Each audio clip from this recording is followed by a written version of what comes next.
Good afternoon, I'm Erin Kemp. And I'm Nicole Ambrish. Thanks for joining us. We begin with a health alert. A rare and potentially deadly virus transmitted by mosquitoes is now confirmed in 3 Pennsylvania counties. The state has issued a warning after confirming eastern equine encephalitis in Carbon and Monroe counties in eastern PA and Erie County in the western part of the state. The virus is carried by birds, and mosquitoes can transmit it to humans. It's fatal in about 30% of human cases. World leaders have wrapped up their climate change summit meetings at the United Nations in New York. They met yesterday at the UN to talk about ways to prevent warming temperatures and other changes from doing more damage to the planet. President Trump made a stop at the meeting but did not speak. Some outside experts said they heard a lot of talk at the conference, but no promised action to keep future warming to a few tenths of a degree. 3 days before the UN Climate Summit, hundreds turned out in a state college for a so-called climate strike event to demand action. Reporter Will Desitel takes a closer look at this event. The climate strike last Friday drew hundreds of people from a variety of generations. But these people of different ages united for one common purpose: to demand climate action be taken immediately by local, national, and global politicians. It matters to show up. It matters to be a part of supporting a movement that affects everyone on the planet. These protests took place not just here, but all over the world. In fact, these climate change protests were organized on this day in over 150 different countries. But the idea is that we need 3.5% of the population to get together, and that number will be enough to start to influence policy. Penn State student organizations arranged marches across campus and gave plenty of volunteer speakers the opportunity to address the public. About 15 different people have come out here to the Old Main Steps to give speeches, followed by a minute and a half of silence, representing this organization's goal of keeping climate change under 1.5 degrees Celsius. One student spoke about how a successful economy can be achieved while also maintaining a healthy environment. I think often you see economics and climate ethics kind of shown as like opposing forces, where it's like, well, we can either have a great economy or a healthy world, but not both, and that's absolutely untrue. Stand up for what you believe in. Adams added that it is becoming easier to be profitable while also being green, and that finding this balance is critical. In University Park, I'm Will Desitel for the Center County Report. Despite drawing a couple hundred people to the event, some participants said they were disappointed with the turnout, saying a lot more people need to join the movement in order to truly make a difference. A Penn State fraternity has lost its charter after an investigation into behavior issues and university policy violations. It's the latest in a string of problems for Greek organizations at University Park. Reporter Talia Chirello is live in State College with more on this story. Talia? Behind me is the former Sigma Alpha Mu fraternity house on East Prospect Avenue. The Greek letters are now off the house after its parent international fraternity revoked the charter for the Penn State chapter this month. The university had already suspended recognition of the fraternity more than 2 years ago. Members called it SAMI, the Sigma Alpha Mu fraternity. The chapter had its recognition stripped by Penn State in 2017. After the university reported multiple violations. But the international fraternity allowed the former chapter to continue operating. And Penn State says former members continue to live at the house in violation of a borough ordinance that requires university recognition of a frat for a chapter to operate a house in State College. That law has been challenged in court. The university says ongoing issues at the house caused the international organization to finally shut down the chapter. But the building is privately owned, which Penn State says limits what it can do. Student Affairs VP Damon Sims told us in a statement, quote, "If the parent organizations allow them to exist and function, regardless of our judgment that they should not, there is little we can do other than share what we know with the community and warn students against participating with these groups in the various ways they might." It's the latest in a series of Greek life issues at Penn State and comes after the 2017 death of student Tim Piazza. The fraternity he was pledging when he died, Beta Theta Pi, was later shut down. Greek reform measures supported by Penn State went into effect that same year. Pennsylvania passed the Tim Piazza anti-hazing law last year. All organizations whose members are primarily students are subject to the law, which establishes a tiered penalty system with increased penalties for hazing. Live in State College, I'm Talia Torello for the Center County Report. Thanks, Talia. For many, Penn State is known for its drinking culture, and in a new national report, State College has been labeled the drunkest city in the state. That list comes from the website 24/7 Wall Street. It says more than 23% of adults in State College claim they binge or drink heavily, and 22% of the deaths have been drinking and driving related. The website has ranked State College the drunkest city in Pennsylvania before, in 2016 and 2017. In 2015, East Stroudsburg held the top spot. Some businesses in State College will be forced to move or close down soon because of a decision Penn State University just made. Reporter Maria Coyne shows you what's happening on Atherton Street. I love the location and I love the people. Everybody in State College, they're all wonderful people. It's a beautiful town. David Godiska owns Lion Antiques. This storefront on North Atherton Street has been home to his business for 14 years, but soon he'll need to close up shop and move elsewhere. Maybe possibly looking for another location there, or moving everything to our Whitehall store, Eastern Pennsylvania, temporarily so we can reorganize. Lion Antiques and 2 other North Atherton businesses will close their doors at the end of this year. Rainbow Music and Surge Business Development are the others. They were notified by Penn State that their leases won't be renewed. The university owns the buildings and needs extra space during campus construction.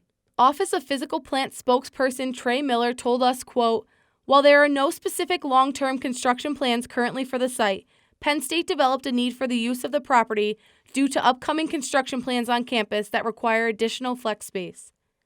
The Atherton space has been owned by the university for 13 years. Rainbow Music, which has been here since 2007, announced on Facebook the store will officially close December 31st. The building has signs that read, "Store is closing, everything must go," with reduced prices on guitars, amplifiers, drum supplies, and more. As for David Godiska, he is staying positive about what's ahead. I like to be positive about everything, move on, and that's the way it is. I mean, we had fun when we were there. Things cannot last forever. In State College, I'm Maria Coyne for the Center County Report. Pennsylvania's job numbers remain strong as payrolls increased to record-breaking levels in August. The state says PA's unemployment rate remained at 3.9%. That's just 0.1 of a percentage point above the lowest rate in PA history. The records go back to 1976. The national unemployment rate was 3.7% in August. Despite the good job numbers, some experts believe changes may be coming.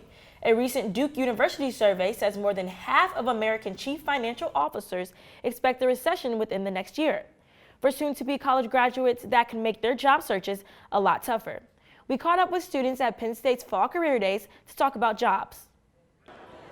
Most college students working on their degree are hoping to get a job after graduation, but that possibility could be at risk if a recession becomes reality. It means less hours, less pay. Just not a lot of fields are going to be as in demand as they were before the recession, Jocelyn Rabb chose Penn State in part because she hopes its huge alumni network and those connections can help her jumpstart her career. I have a relative actually that came out of Penn State, and he actually got a really good job out of this, so I'm just expecting the same thing to happen to me. Despite the threat of a recession looming, employers here at the Bryce Jordan Center today were full of hope of a future full of opportunities. We are trying to do a lot of workforce planning, and so when we're bringing in an intern, we're really thinking about availability in 3 to 5 years from now. Kelly Jo McNeamer graduated during a recession herself and said having experiences outside of her degree, like volunteer work, helped her to get a job during that tough time. That's the kind of experience that will be invaluable on your resume, and it's really helped me to launch into a career that I never thought I would have because I learned so much. McNeamer said at her company, Dominion Energy, they aim for stability within their positions. Overall, business spending is expected to increase to just 0.6%, down from a projected 8%. Some showers moved through central Pennsylvania last night. Are we back to sunshine for the rest of the week? We'll have the weather update coming up. And a local event honored members of the military who never came home. Also coming up, a nonprofit in State College had some unusual visitors at its store over the weekend. We'll have that and much more after the break.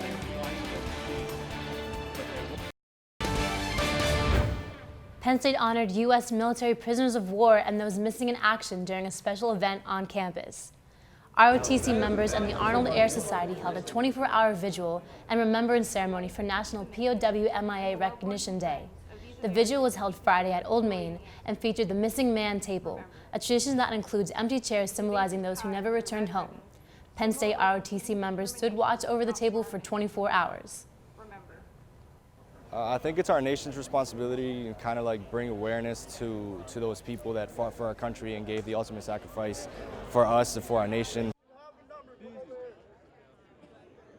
Created in 1979 with the help of President Jimmy Carter. Since then, communities across America spend the third Friday of September remembering and honoring the men and women held captive or never returned home. The controversy of vaping nationwide continues to grow. More than 500 have now been diagnosed with vaping-related sickness. The Trump administration is proposing a ban on flavored e-cigarettes to combat what the FDA is describing as an epidemic.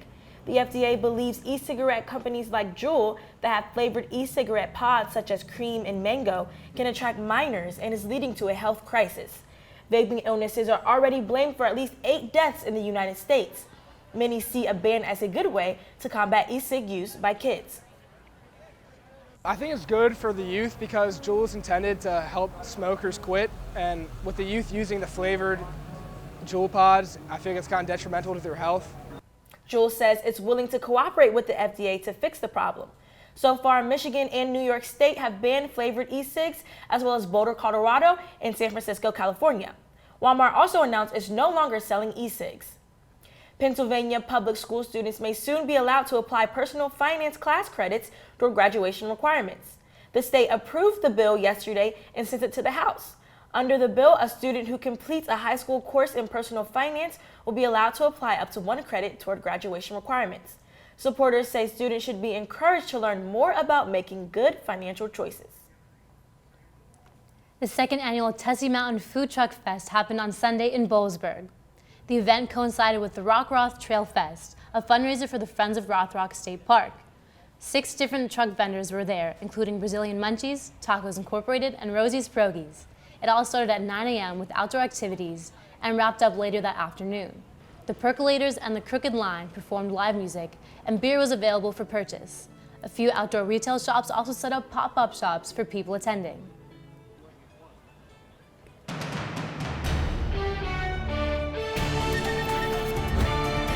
Hey everyone, thanks again for joining us. I'm student meteorologist Casey Rigner, and there's not much going on right now across Pennsylvania for the radar and satellite, but that was a different story about 24 hours ago.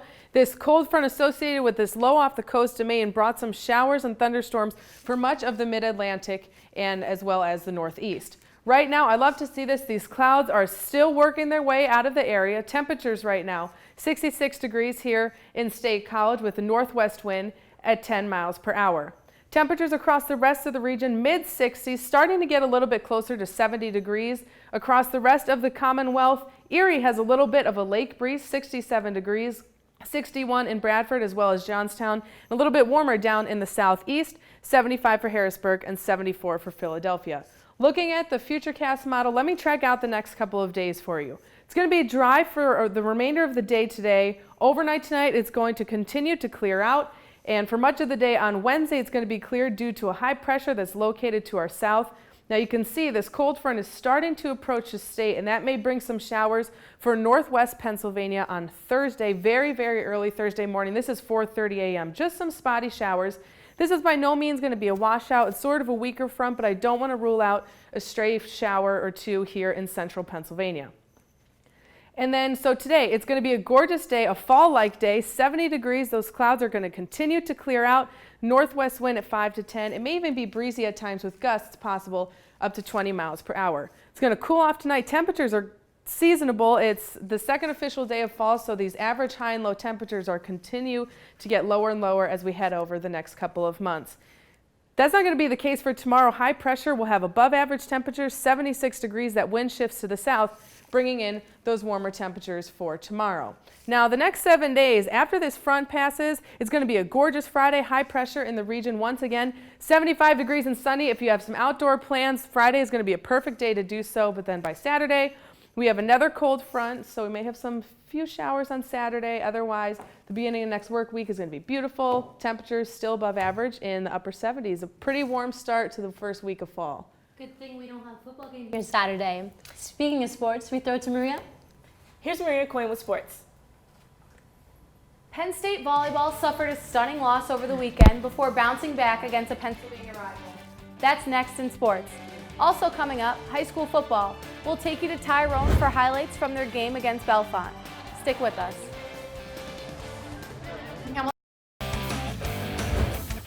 I'm Maria Coyne with sports. The Penn State-Pitt rivalry continued over the weekend, but not on the football field. This time it was on the volleyball court, starting with the match and a stunning loss at Rec Hall. Reporter Emerald Baptiste was there. On Friday night, the 4th-ranked Penn State's women's volleyball team lost to number 6 Pitt in a rivalry match at Rec Hall. The Nittany Lions were defeated 3-0 against the Panthers, falling 6-2 on the season. Tonight was the first time Pitt swept Penn State since 1987. Johnny Parker, also known as number 9, was the star player on Friday night, earning 13 kills, 3 blocks, and 4 digs. For our effort, that's what we need from everybody, every single point of every match. The Panthers won the first set 25-17. They followed up winning the second set 25-21, and the Pitt Panthers dominated the Nittany Lions in all 3 sets, leaving the last set 25-23. Russ Rose, women's volleyball head coach, was disappointed in his team's performance, but he takes his loss as a learning lesson. Well, I'm disappointed in how we played, but I thought that Pittsburgh played very well. With a devastating loss for Penn State, they will have a chance to strike back again on Sunday afternoon. The Nittany Lions rematched the Panthers on Sunday afternoon, winning 3-2. Penn State is back at Rec Hall on Wednesday night at 8 p.m. against Michigan State. You can find the game on FS1. In State College, I'm Emerald Baptiste for the Center County Report. And after Wednesday's match, the Nittany Lions have another home game this weekend on Saturday against Rutgers. Headed to high school football now, the Bellefonte Red Raiders are at home this week against Clearfield, but on Friday they took on the Tyrone Golden Eagles in a conference matchup. Led by the rushing attack, the Raiders jumped out to a 21-2 lead in the first half at Tyrone, and Bellefonte didn't let up in the second half as they blew out the Golden Eagles 55-10. The Raiders rushed for 498 yards, led by the duo of Jacob Hummel and C.J. Funk, who combined for 260 yards on just 14 carries. Also on Friday, State College High won by 10 at Chambersburg. The Penn State women's soccer team got back in a winning track this weekend against Michigan State, just in time to hit the road this week. At Jeffrey Field on Sunday, Michigan State struck first with a goal off a penalty kick. But then Allie Schlegel put the Nittany Lions on the board, tying the game with her 7th goal of the season.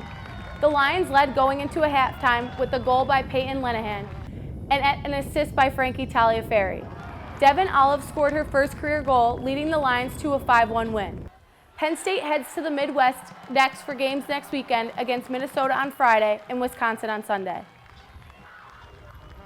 That's all for sports. Now back to you at the anchor desk. Thanks, Maria. Coming up next, Alpacas took over a local store, but I don't think anyone seemed to mind. Find out what this event was all about after the break. A State College nonprofit store celebrated the 1-year anniversary of its South Atherton location with a fun day for the whole family over the weekend. 10,000 Villages is a nonprofit retail organization that focuses on developing fair trade relationships with artists in third world countries. The store celebrated its milestone with an event called Alpacas Take Over the Village. The animals were brought in from Warriors Mark's farm, and the miniature petting zoo allowed people to feed the alpacas and talk with some handlers. Store manager Kieran Holland said the goal of the event was to create an environment for community members to have fun while also learning about what 10,000 Villages is all about. We always seek to be a pillar in our local community, and we have many alpaca goods from Peru, and we felt there was a natural overlap between the goods that we sell. We have a life-size toy alpaca, and then we also have many alpaca clothing and socks. The organization has over 50 stores nationwide, including 14 locations in Pennsylvania.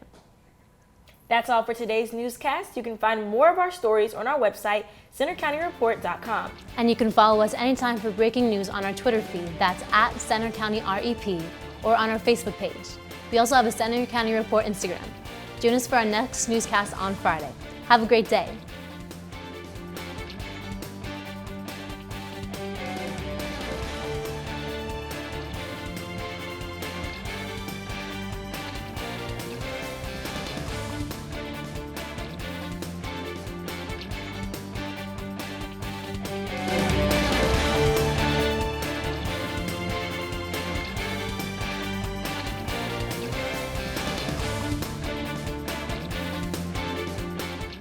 We hope you enjoyed watching the video. Be sure to subscribe to our YouTube channel if you did. For the rest of our newscasts and featured stories, click here. And for sports, click here. Have a great day, and thanks for watching.